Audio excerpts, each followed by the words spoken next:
शांती आणि सविता दोघी वेगवेगळ्या घरात काम करायच्या. दोघी बरोबरच आपल्या कामाला जायच्या. आज उशीर झाला. बाईसाहेबांनी लवकर बोलावलं होतं. काल क्रिसमसची पार्टी होती ना, लई पाहुणे आले होते. सगळा पसारा आवरायचा आहे म्हणून म्हणाल्या होत्या लवकर ये. अगं, या श्रीमंतांची काही ना काहीतरी कारणं असतातच. कधी ही पार्टी तर कधी ती पार्टी. कालच क्रिसमसची पार्टी झाली ना, आता बघ लगेच न्यू इयरची पार्टी करतील आणि सगळ्या कामाचा रगडा आपल्यावर. आपल्या गरिबांची तर काही पार्टी नसती, आपल्यासाठी काही नवीन वर्ष नसतं. आपल्याला तर रोज हेच काम करायचंय. असं काही बी नाही.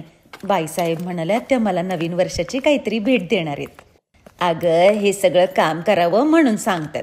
मी इतक्या वर्षापासून काम करतीये, मला तर कधी भेट नाही दिली. तू तर आता 1 वर्षच झालंय गावाहून येऊन. तुला कशाला देतील लगेच मग? सविताचं बोलणं ऐकून शांती गप्प बसली. ती काही बोलली नाही. आपल्या कामावरती निघून गेली. शांती, हॉलची सगळी साफसफाई करून घे. यावर्षी नवीन वर्षाची पार्टी टेरेसवर करायची आहे, त्यामुळे तेही साफ कर. आणि जाताना क्रिसमसचा केक आणि सामान पण बरोबर घेऊन जा. वय बाईसाहेब, मी घेऊन जाईन. शांती केक आणि काही सामान घेऊन आपल्या घरी जाते. तेव्हाच रस्त्यात सविता भेटते. मिळालं का उरलं सुरलेलं सामान?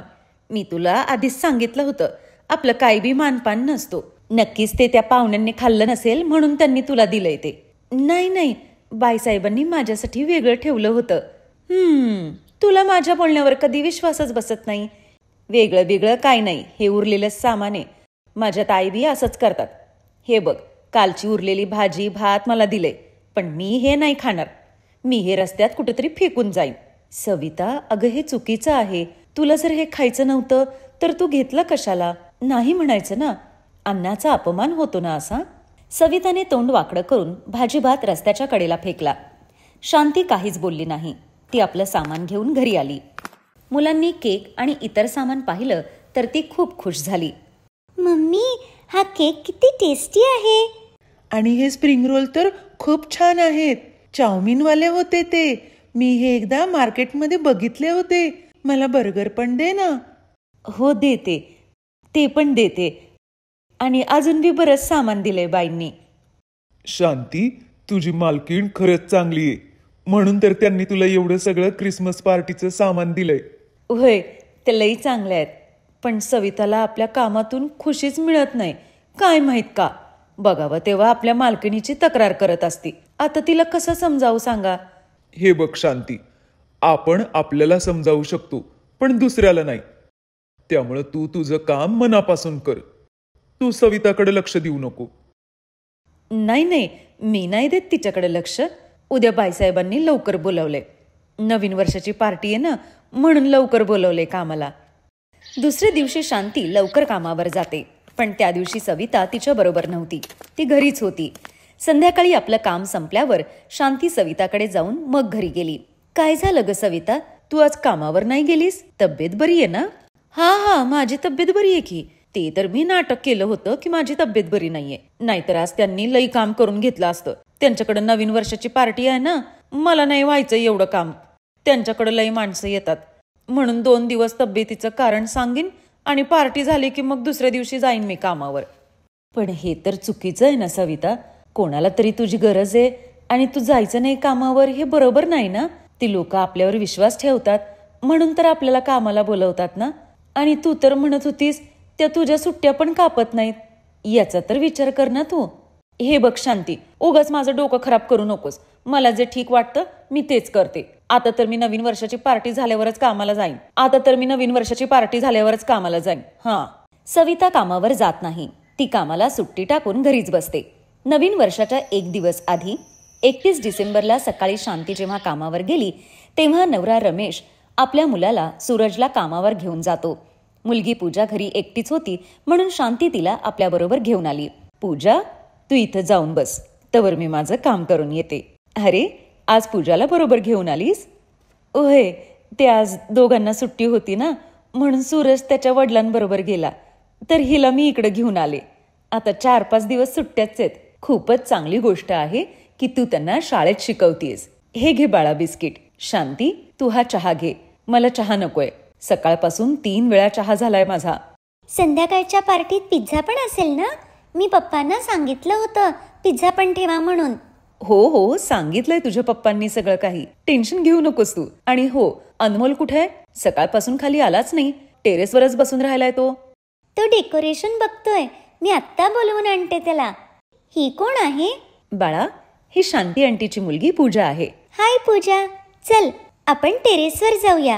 हो हो, जा, घाबरू नकोस. जा ना बाळा. पूजा थोडी घाबरली होती, पण रिया जेव्हा तिला बोलावते तेव्हा ती तिच्याबरोबर जाते. काही वेळानंतर शांतीची मालकीणही तिच्याबरोबर टेरेसवर येते आणि काम करू लागते. तेव्हा ती पूजा आणि रियाचं बोलणं ऐकते. पूजा, तू नवीन वर्षाची पार्टी कशी करतेस? आम्ही नवीन वर्षाची पार्टी नाही करत. आम्ही कधीच नाही केली. काय? तू कधीच न्यू इयरची पार्टी नाही केलीस? आम्ही तर दरवर्षी करतो. क्रिसमस आणि न्यू इयरची पार्टी. खूप मज्जा येते. शांतीने न्यू इयरच्या पार्टीची सगळी तयारी केली. शांती, तू एक काम कर. संध्याकाळी तू तुझ्या नवऱ्याला आणि मुलाला इथेच घेऊन ये. इथे खूप पाहुणे येतील. जरा त्यांच्याकडेही बघणं होईल आणि ते दोघेही पार्टी एन्जॉय करतील. न्यू इयरची पार्टी आंटी? न्यू इयरची पार्टी. येशील ना? हो आंटी, मी नक्की येईन. पूजा खूपच खुश झाली. तिच्या चेहऱ्यावरचा आनंद बघून शांती पण खुश झाली. घरी आल्यावर पूजा हे सगळ्यांना सांगते की तिला संध्याकाळी पार्टीला जायचंय. ही गोष्ट सवितालाही कळते. ती नाराज होते. शांती, रमेश आणि मुलं पार्टीला जातच होती तेव्हा सविता त्यांना भेटते. मला तर विश्वासच बसत नाही की या पार्टीसाठी मॅडमने तुम्हाला बोलवलंय. हो सविता, मॅडम लई चांगल्या आहेत. त्यांनी मला आणि माझ्या घरच्यांना न्यू इयरच्या पार्टीला बोलावलं. बरं, आम्ही निघतो. उशीर होतोय आता. सविता गप्प बसते, कारण तिच्याकडे बोलायला काही शब्दच नव्हते. शांती आपली मालकीण मधूच्या घरी पोहोचते. शांतीची दोन्ही मुलं रिया आणि अनमोल पूजा आणि सूरज बरोबर खेळत होते, एन्जॉय करत होते. मधू आणि तिच्या नवऱ्यानं त्यांना अजिबात अडवलं नाही. त्यांनी दोघांनाही खायला दिलं आणि एकत्र खेळूही दिलं. जेव्हा शांती घरी निघाली तेव्हा तिला ब्लँकेट आणि घरच्यांसाठी स्वेटर्स पण दिले. तिची मालकीण मधू खूपच उदार स्वभावाची होती. शांतीची मुलं पूजा आणि सूरजने कधीच अशी पार्टी केली नव्हती. त्यांनीही आजची पार्टी खूपच एन्जॉय केली.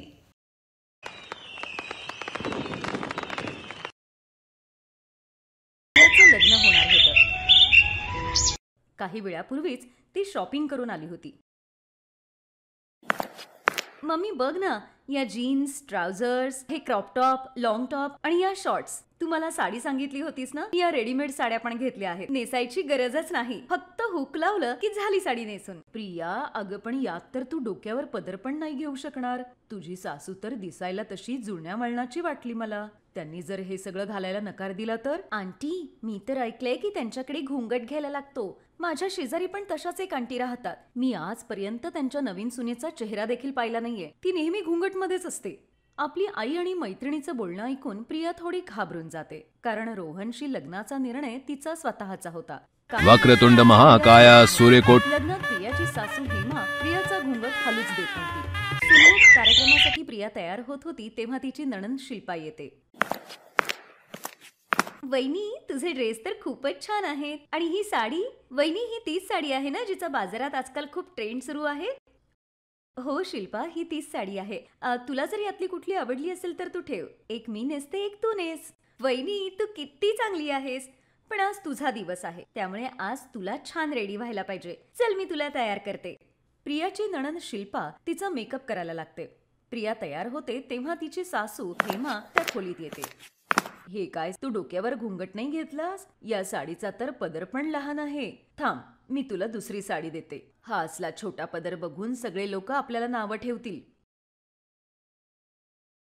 बिचारी प्रिया चुपचाप दुसरी साडी नेसते आणि तिची सासू हेमा तिचा लांबपर्यंत घुंगट घेते. काय गाई, तू तर वहिनीचा इतका सुंदर चेहरा त्या घुंगटच्या मागे लपवूनच टाकलास. आई, हे बरोबर नाहीये. वहिनींचं सुनमुख आहे आणि त्यांचा चेहराच दिसला नाही तर मग काय उपयोग? जास्त काही बोलू नकोस. जे मी सांगतेय ते ऐकून घे. आपल्या घरात नवी आलेली नवरी अशीच राहते. आम्ही पण या सगळ्या गोष्टी केलेल्या आहेत. प्रियाला या सगळ्या परंपरा इथे पाळायलाच लागतील. तू गुपचूप तिला घेऊन खाली ये. सगळी लोक यायला सुरुवात झालीये. एक तर गरमीचे दिवस, त्यात वरतून एवढा मोठा घुंगट. प्रिया बिचारी खूप वैतागली होती. ती घामाने भिजली होती. सगळे पाहुणे गेल्यानंतर प्रिया आपल्या खोलीत आली आणि मग एसी लावून सुटकेचा निश्वास सोडला. वहिनी, हे घे, मी तुझ्यासाठी थंड थंड ज्यूस घेऊन आलीये.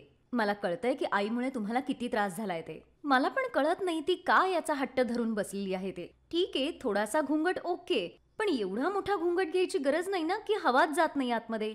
थांब प्रिया, मी आईशी आत्ताच बोलतो या विषयावर. नाही रोहन, त्यांना हे आवडणार नाही. त्यांना वाटेल की मीच तुला काहीतरी वेगळं सांगितलं आहे म्हणून. त्यामुळे असू देत, जसं चाललंय मी थोडं ऍडजस्ट करीन. प्रिया वहिनी, तू थोडा वेळ इथेच झोप, तुला थोडा आराम पण मिळेल. आज संध्याकाळच्या जेवणाला मी तुमच्या आवडीचा मेनू करीन, ठीक आहे? मी खूप नशीबवान आहे शिल्पा की मला तुझ्यासारखी नणंद मिळालीये. Thank you so much. तू आहेस म्हणून बरं झालं, नाहीतर या घरात मला खूप एकटं एकटं वाटलं असतं. एवढं बोलून प्रिया शिल्पाला आपल्या जवळ घेते. आता तर रोज असंच व्हायचं. जेव्हा कधी प्रिया कुठे बाहेर जायची किंवा घरी कोणी यायचं तेव्हा तिची सासू तिचा घुंगट गालापर्यंत खाली ओढायची. प्रिया बिचारी गुपचूप सगळं सहन करत होती, कारण ती सासूचा खूप आदर करायची आणि रोहनवरही खूप प्रेम करत होती. आणि त्यामुळे तिला वाटायचं की तिच्यामुळे रोहन आणि त्याच्या आईमध्ये वाद व्हायला नकोत. आई, मनालीमध्ये थंडी खूप असेल, त्याच्यामुळे तू आणि शिल्पा तुमचे गरम कपडे बरोबर घ्या. किती वर्षांनी आपण सगळे एकत्र फिरायला चाललोय ना, आणि हे सगळं क्रेडिट प्रिया वहिनीला जाणार आहे. असं काही नाही ग शिल्पा, आपण सगळे एकत्र गेलो ना तर मलाही मजा येईल मग. म्हणून मी रोहनला सांगितलं आपल्या चौघांचंही तिकीट बुक कर. ही सुनबाई पण काही कमी चालाक नाहीये. स्वतः पुढच्या महिन्यात थायलंड मलेशिया फिरायला जाणार आहे आणि आम्हाला मात्र फक्त मनालीला घेऊन चाललीये. माहितीये ना, कारण मलेशिया थायलंडला तर काही घुंगट चालणार नाहीये. मी असले तर हिला घुंगट घ्यायला सांगीन, त्यामुळे तिथे या महाराणी येड्यात जाणार. पण मी पण काही कमी नाहीये. मनाली फिरताना सुद्धा घुंगट हिला कायम ठेवायलाच लावीन. हे बघ प्रिया, आता मनालीला फिरायला चाललोय म्हटल्यावर जीन्स आणि टी शर्ट घालू नकोस. तिथे ही साडीच घालायची आणि घुंगट ठेवायचाय. आई, काय बोलतीयस तू? मनालीमध्ये कोण आपले नातेवाईक असणार आहेत जे वहिनीला तू घुंगट ठेवायला सांगतेस? अगं तिकडे तरी सोड निदान तिला. जागा बदलली म्हणून रीतिरिवाज बदलत नसतात. मला जे सांगायचंय ते मी सांगितलंय, नाहीतर मी माझं येणं कॅन्सल करते. तुम्ही तुमचे 3 जण जा. अगं नाही शिल्पा, मी घुंगट ठेवीन, मला काही हरकत नाहीये. आई, तुम्ही जसं सांगाल मी तसंच करीन. तुम्ही तुमचं पॅकिंग सुरू करा. प्रिया इशारा करून रोहनलाही गप्प बसायला सांगते. मग सगळेजण मनाली फिरायला जातात. प्रियाचा घुंगट बघून तिथे फिरायला आलेली लोक सुद्धा प्रियाकडेच बघत होते. एवढा मोठा घुंगट होता की बिचारी त्या बर्फाच्या रस्त्यात बघून मी चालूही शकत नव्हती. अगं हळू प्रिया, आता पडली असतीस तू. अरे तू तर तिला असं पकडतोय जशी काही ती कोणी लहान मुलगी आहे. पहिल्यांदा घुंगट नाही केलाय तिने. मी हिच्या वयाची होते तेव्हा नैनितालला गेले होते, पण तिथे माझा घुंगट जरा सुद्धा हल्ला नव्हता. प्रिया जाणून बुजून हे सगळं करतीये, म्हणजे मी तिला घुंगट हटवायला सांगेन म्हणून. प्रिया वहिनी, दादा, आई, एक फॅमिली फोटोग्राफ. तुम्ही सगळे थांबा, मी एक फोटो घेते. शिल्पा सगळ्यांचे फोटो काढते. माझे गुडघे खूप दुखतायत, मी इथेच बसून राहते, तुम्ही लोक फिरून या. 1 मिनिट, माझा फोन आलाय, अर्जंट आहे, मी जरा बोलून येतो. आई तू इथे बस आणि तुम्ही दोघी पुढे चला, मी येतोच. प्रिया वहिनी, हे बघ ना, किती सुंदर दृश्य आहे ना. बर्फाचे हे सगळे पर्वत, लोक किती मजा करतायत, आणि तुम्ही, आईने पण तुम्हाला घुंगट ओढायला सांगितलंय. मला तुमचे फोटोही नीट काढता येत नाहीये. काही हरकत नाही ग शिल्पा, मला असंच आवडतंय. Wow, this is so beautiful वहिनी. मी या सगळ्याचे फोटो काढून येते वहिनी. शिल्पाचं लक्ष फोटो काढण्यात होतं. ती आजूबाजूच्या निसर्गाचे फोटो काढत होती. शिल्पाला कळालंच नाही की मागे दरी आहे. ती फोटो काढण्यातच दंग होती. प्रियाचं लक्ष शिल्पाकडे जातं आणि ती जोरात ओरडते, शिल्पा सांभाळून, मागे दरी आहे. शिल्पा त्या दरीत खाली पडतच होती तेवढ्यात प्रिया तिचा हात पकडते. शिल्पा, तू माझा हात सोडू नकोस, मी तुला काहीही होऊ देणार नाही. प्रिया आपला घुंगट काढून साडीचा पदर शिल्पाकडे टाकते. घाबरू नकोस, तू या साडीच्या पदराने वरती येण्याचा प्रयत्न कर. पकड हा साडीचा पदर, पकड लवकर. वहिनी, वहिनी, मला खूप भीती वाटतेय. हा, मी पकडला आता साडीचा पदर. शिल्पा, सावकाश, माझा हात पकड. हां. प्रिया शिल्पाला वर ओढते. तोपर्यंत इतर लोकही तिथं जमा झालेली होती. सगळे लोक एकमेकांशी बोलत होते. ही तर तीच आहे ना जिच्या डोक्यावरती खूप मोठा घुंगट होता. आपल्या नंदेला वाचवण्यासाठी हिने तिचा घुंगट काढला. अरे, नंदेच्या जीवापेक्षा थोडीच जास्त आहे तो घुंगट. हिच्या साडीच्या पदरामुळे तर हिच्या नंदेचा जीव वाचलाय. हेमा आणि रोहन सुद्धा तोपर्यंत तिथे पोहोचतात आणि तिथे असलेल्या लोकांचं बोलणं ऐकतात. वहिनी, आज जर तू नसतीस ना तर माझा जीव खरंच वाचला नसता. बरं झालं तू मला त्यावेळेला साडीचा पदर पकडायला दिलास. देवाचे लाख लाख उपकार आहेत की तू ठीक आहेस. प्रिया आपल्या सासूला बघून पुन्हा घुंगट घ्यायला लागते. प्रिया, तुला घुंगट घ्यायची काहीही गरज नाही आता. मला माहितीये तुला माझा खूप आदर आहे आणि आदर करण्यासाठी घुंगट घेण्याची गरज नाहीये. मोठ्यांचा आदर तर मनातून होतो आणि ही गोष्ट मला आज कळालीये. मी तुला या घरात सून नाही मुलगी म्हणून आणलं होतं, पण मी ही गोष्ट विसरले होते की जशी माझ्यासाठी शिल्पा आहे तशीच तू आहेस. आता यापुढे तुला घुंगट घेण्याची गरज नाहीये. हेमाचं बोलणं ऐकून प्रिया, शिल्पा आणि रोहन तिघेही खुश होतात. प्रिया शिल्पासारखेच नॉर्मल कपडे घालून मनालीमध्ये फिरत राहते. त्यानंतर तिच्या सासूने तिला कधीही घुंगट घ्यायला लावला नाही. Best buddies. हॅलो मित्रांनो, हा व्हिडिओ पाहिल्याबद्दल धन्यवाद. जर तुम्हाला हा व्हिडिओ आवडला असेल तर कृपया लाईक, सबस्क्राईब आणि कमेंट नक्की करा. आणि हो, शेअर करायला पण विसरू नका. अजून असेच मजेदार व्हिडिओ पाहण्यासाठी खाली दिलेल्या घंटीला दाबा. बघत रहा बेस्ट बडीज.